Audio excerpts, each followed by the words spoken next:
ప్రేక్షకులందరికీ నమస్సుమాంజలి. మనం ఇప్పుడు మార్చి నెల ఆహ్, వారం వారం మాస ఫలాలు చెప్పుకుంటున్నాము. మార్చి నెలలో ముఖ్యంగా 3వ తారీఖున సంపూర్ణ చంద్రగ్రహణం ఉంది. ఈ చంద్రగ్రహణం మధ్యాహ్నం 3/3/2026 మధ్యాహ్నం 3:21 పడుతుంది. మళ్ళీ అది విడుపు ఎప్పుడు అంటే 6:49 అది విడుస్తుంది. ఇది పుబ్బా నక్షత్రంలో గ్రహణం పడుతుంది కనుక సింహరాశి వారు పుబ్బా నక్షత్ర జాతకులు ఈ గ్రహణాన్ని చూడకూడదు. వాళ్ళు తగిన జాగ్రత్తలు తీసుకోవాలి. వీళ్ళు గ్రహణం తర్వాత స్నానం చేసి దీపం వెలిగించుకోవాలి. ఇంకా వీళ్ళు ఒక బ్రాహ్మణుడికి బంగారం, వెండి, బియ్యం, వస్త్రాలు ఇట్లాంటివి దానం చేయాలి. ఈ నక్షత్రానికి వాళ్ళకప్పుడు నక్షత్ర దోషం తగ్గుతుంది అన్నమాట, గ్రహణ దోషం తగ్గుతుంది. ఇక ఈ నెలలో ముఖ్యంగా 19వ తారీఖున ఉగాది పండుగ వచ్చింది. 19వ తారీఖు ఉదయం 6:51 వరకు కూడా అమావాస్య ఉంది. 6:51 తర్వాత శ్రీ పరాభవ నామ సంవత్సర చైత్ర శుద్ధ పాడ్యమి మొదలవుతుంది. అందువల్ల 19వ తారీఖు గురువారం నాడు ఉగాది మనకి నూతన సంవత్సరం స్టార్ట్ అవుతుంది అనమాట.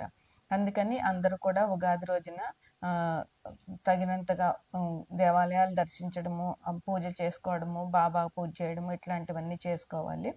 ఈ గ్రహణానికి మీరు గ్రహణానికి ముందు అంటే 3 గంటలకు పడుతుంది కనుక మధ్యాహ్నం తొందరగా గ్రహణానికి ముందే మనకి తిన్నది అరిగిపోవాలి కనుక తొందరగా భోజనం చేయడము. తర్వాత గ్రహణం ఒకవేళ ఏదైనా మంత్ర జపం చేసుకోవాలనుకున్న వాళ్ళు పట్టు స్నానం, విడుపు స్నానం అని చేస్తారు. అంటే 3:21 స్నానం చేసి కూర్చుని మంత్రాలు వాళ్ళకి వచ్చిన మంత్రం ఏదైనా ఉంటే అవన్నీ చదువుకోవడము, మళ్ళీ గ్రహణం అయిపోయినాక స్నానం చేయడము చేస్తే ఈ గ్రహణ సమయంలో మనం చేసే ఆరాధన చాలా బలీయమైంది. చాలా ఉత్తప్పుడు చేసిన దానికంటే ఇలాంటప్పుడు చేసింది 1000 రెట్లు ఫలం మనకి వస్తుంది అనమాట. ఏ మంత్ర జపం అయినా బాగా సిద్ధిస్తుంది. ఇది తప్పకుండా చేయవలసినటువంటి మార్చి నెలలో మనకు ముఖ్యమైనటువంటి విషయాలు. ఇక్కడ తదుపరి కన్యారాశికి అధిపతి బుధుడు. కన్యారాశిని లగ్నంగా చేసుకుని కన్యారాశిలో ఉత్తర 2, 3, 4 పాదాలు, హస్త 4 పాదాలు, చిత్త 1, 2 పాదాలు ఉంటాయి. ఈ కన్యారాశిని లగ్నంగా చేసుకుంటే గ్రహాల సంచారం ఎలా ఉంది అని అంటే కుంభంలో రాహువు, రవి, బుధుడు, శుక్రుడు, కుజుడు 5 గ్రహాలు ఉన్నాయి. శనేమో మీనంలో ఉన్నారు, గురువేమో మిథునంలో ఉన్నారు, కేతువేమో సింహంలో ఉన్నారు. అంటే వ్యయంలో కేతు ఉన్నారు. అయితే దీనివల్ల మీకు ఏంటంటే మీకు ఈ నెల బాగానే ఉంటుంది, ఎటువంటి ఇబ్బందులు ఉండవు. మీ బుధుడి ఇంకో రాశి అని మిథునంలో గురువు ఉన్నారు కనుక ఇబ్బందులు తక్కువగానే ఉంటాయి. ఇక శని సప్తమ దృష్టి మీ రాశి మీద ఉంది. అందువల్ల శనికి కొంచెం పరిహారాలు చేసుకోవాల్సి వస్తుంది. ఇక మీకు ఎలా ఉంటుంది అంటే ఏ వృత్తి చేసేవారైనా సరే, ఏ వ్యాపారం చేసేవాళ్ళైనా సరే వాళ్ళకి అభివృద్ధి చాలా బాగుంది. ఈ నెలలో ఎటువంటి ఇబ్బందులు లేకుండా మీరు బిజినెస్లు చేసుకోవచ్చు. ధనం, ధాన్యం, వృద్ధి రెండూ కూడా మీకు అంటే ధాన్యం అంటే మీ రైతులకి అందరికీ బాగుంటుంది, వాళ్ళకి ఆదాయం వస్తుంది. అలాగే ధనం కూడా మీకు తగినంత ధనం మీరు ఎంత కష్టపడి ఎన్ని రకాలుగా మీరు ధనాన్ని పొందాలని అనుకుంటున్నారో అన్ని రకాలుగా మీకు ఆదాయం వచ్చే అవకాశం చాలా ఉంది. స్నేహితులు బాగా పెరుగుతారు, వాళ్ళ వల్ల మీకు లాభాలు కూడా ఉన్నాయి. స్నేహితుల వల్ల మీకు మంచి పేరు వస్తుంది. వాళ్ళతో కలిసి ఉండడం వల్ల మీకు మంచి హాయిగా ఉంటుంది. వాళ్ళు కూడా మిమ్మల్ని మెచ్చుకుంటూ ఉంటారనమాట. ఇంకా శత్రువులు ఉన్న వాళ్ళు కూడా మీకు మిత్రులు అయిపోతారు. ఈ మాసం మీకు అంత బాగుంది. శత్రువులు అందుకని మీరు అందరితోటి మంచిగా కలుపుకోలుగా మాట్లాడారంటే మీకు మీ మీద కోపం ఉన్న వాళ్ళు కూడా మీ మంచితనం, మీ మాట పద్ధతి చూసి మారిపోయే అవకాశం చాలా ఉంది అనమాట. ఇంకా ఈ నెలలో మీకు ఎట్లా ఉంటుందంటే కంటక శని,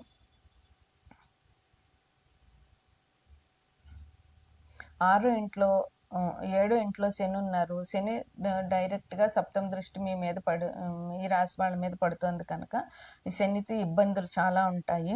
అవి ఎట్లాంటి ఇబ్బందులు ఉంటాయంటే మీకు ఇతరులతో ఉన్న సంబంధాల మీద, మీ భార్యాభర్తల మధ్య సంబంధాల మీద, పెళ్ళిళ్ళ మీద, వీటి మీద మీకు ఈ శని ఎఫెక్ట్ చూపిస్తాడనమాట. వీటి మీద దెబ్బ కొట్టే అవకాశం ఉంది.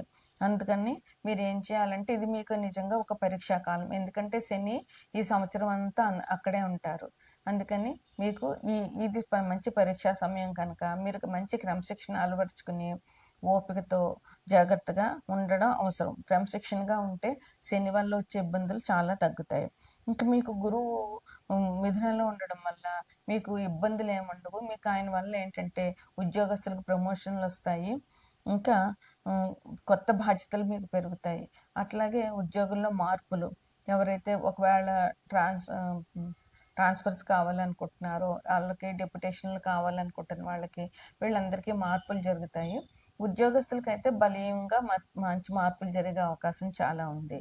మీరు శనికి శనివారం నాడు శివాలయానికి వెళ్ళి శివుడికి అభిషేకం చేయించడము, లేదంటే శనివారం నాడు నవగ్రహాలు ప్రదక్షిణం చేయడము, శనికి తైలాభిషేకం చేసుకోవడము, హనుమాన్ చాలీసా 11 సార్లు పారాయణ చేయడము, హనుమాన్ టెంపుల్కి వెళ్ళి 11 ప్రదక్షిణాలు చేయడము, వెంకటేశ్వర స్వామి దర్శనం చేసుకోవడము, వెంకటేశ్వర స్వామి దీపారాధన చేసుకోవడము, ఇవన్నీ శనివారం చేయాలి.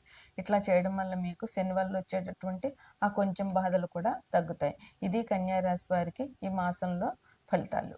తదుపరి రాశి మేనరాశి. మేనరాశికి అధిపతి గురువు. మేనానికి పూర్వభద్ర 4వ పాదము, ఉత్తరాభద్ర 4 పాదాలు, రేవతి 4 పాదాలు ఉంటాయి ఈ రాశిలో. మీనరాశిని లగ్నంగా చేసుకుంటే లగ్నంలో శని ఉన్నారు, మిథునంలో గురువు ఉన్నారు, సింహంలో కేతు ఉన్నారు, వ్యయంలో రవి, రాహువు, శుక్రుడు, కుజుడు, బుధుడు, ఇన్ని గ్రహాలు వ్యయంలో ఉన్నాయి. ఇది మీనరాశి వారు కూడా ఇది చాలా ఇబ్బందికరమైన పరిస్థితి. వ్యయం అంటేనే ఖర్చు, వ్యయం అంటేనే హాస్పిటల్ ఖర్చులు, అనారోగ్యము, దీర్ఘకాలిక అనారోగ్యాలు ఇలాంటివన్నీ సూచిస్తాయి 12వ ఇల్లు. అందులో ఇన్ని పాపగ్రహాలు ఉన్నాయి అని అంటే మీన రాశి వారికి చాలా కష్టకాలం అనే చెప్పొచ్చు. ఒక్క శుక్రుడు మంచి గ్రహం అయినా కూడా ఇన్ని పాపగ్రహాల మధ్య శుక్రుడు మాత్రం ఏమీ చేయలేడు. ఇంక లగ్నంలో శని, అందుకని వీళ్ళకి ఎటు చూసినా ముందు వెనక కూడా మంచిగా లేదు కనుక మీన రాశి వారికి ఈ సంవత్సరం చాలా కష్టమే. ఎందుకంటే శని ఈ సంవత్సరం అంతా కూడా లగ్నంలోనే ఉంటారు. రాహుకేతులు కూడా ఇంకా ఇంచుమించు ఈ సంవత్సరం చివరి వరకు ఉండే అవకాశం ఉంది కనుక ఇప్పుడప్పుడే వాళ్ళు స్థాన మార్పు లేదు. ఇక ఒక్క శుక్రుడు మాత్రం 2వ తారీఖున కుంభం నుంచి మేనల్లో కడతారు. రవి 15వ తారీఖున కుంభం నుంచి మేనల్లో కడతారు. ఇంక ఎప్పటికీ రాహువు, బుధుడు కూడా ఎన్నాళ్ళు ఉండడు. రాహు మాత్రం వ్యయంలోనే ఉంటాడు కనుక ఆ ఇబ్బంది, రాహు వల్ల వచ్చేటటువంటి వ్యయాలు, ఖర్చులు, మోసాలు ఇవన్నీ కూడా భరించగలిగే శక్తి మీనరాశి వారు అలవాటు చేసుకోవాలన్నమాట. అట్లాగే అకారణంగా మీరు ఏం మాట మాట్లాడినా గొడవకి వెళ్ళిపోతూ ఉంటుంది. అలాగే స్థల మార్పులు, ఉన్న ఇల్లు మారడం, ఉన్న ఉద్యోగం మారడం ఇట్లాంటివి జరిగే అవకాశాలు చాలా ఉన్నాయి. అందువల్ల జాగ్రత్తగా ఉండండి. విదేశాలకి, దూర ప్రాంతాలకి విదేశాలకు వెళ్ళే వాళ్ళకి బాగుంటుంది. రాహు వాళ్ళకి అనుకూలంగా ఉంటాడు.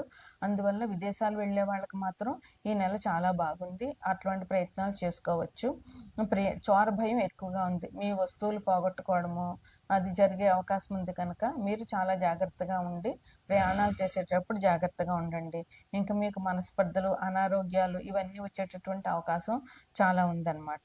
ఇప్పుడు శని మీకు మధ్యలో ఉన్నాడు. ఎందుకంటే కుంభంలో శని ఉన్నా, మేషంలో శని ఉన్నా మేనం వాళ్ళకి తప్పకుండా ఉంటుంది ఇప్పుడు అందులో మధ్యస్థంగా ఉన్నాడు. ఇంకా మీకు శని మీనం నుంచి మేషంకి వెళ్ళినా కూడా మీకు శని బాధ ఉంటుంది. అందువల్ల ఇప్పుడు మధ్యస్థంగా ఉన్నాడు కనుక ఇప్పుడు చాలా ఒత్తిడి తీసుకొస్తాడు మీ మీద. అందుకని ఇది చాలా తీవ్రమైన దశ. శని మధ్యస్థంగా ఉన్నాడంటే అందువల్ల మీరు చాలా ఆర్థిక విషయాల మీదైనా ఇబ్బంది ఉంటాయి, లేదంటే ఆరోగ్యం మీదైనా ఇబ్బంది ఉంటుంది. మీ ఓపికను పరీక్షిస్తాడు, తీవ్రమైన ఒత్తిడి తీసుకొస్తాడు. నిజంగా చెప్పాలంటే మీన రాశి వారికి ఇది చాలా గడ్డు కాలము, పరీక్షా సమయం. అందువల్ల మీరు ఏం చేస్తారంటే గురువు మూలంగా కొంచెం తట్టుకోగలిగే శక్తిని ఇస్తాడు. కానీ మీరు శనివారం నాడు శివాభిషేకం మానకుండా చేయడము, శనివారం నాడు హనుమాన్ టెంపుల్కి వెళ్ళి 11 ప్రదక్షిణాలు చేయడము, లేదా హనుమాన్ చాలీసా 11 సార్లు పారాయణ చేయడము, వెంకటేశ్వర స్వామి గుడికి వెళ్ళి వెంకటేశ్వర స్వామి పూజ చేయడము, ఇంట్లో వెంకటేశ్వర దీపారాధన చేయడం వల్ల మీన రాశి వారికి శని నుంచి వచ్చేటటువంటి ఇబ్బందులు తొలగే అవకాశం ఉంది.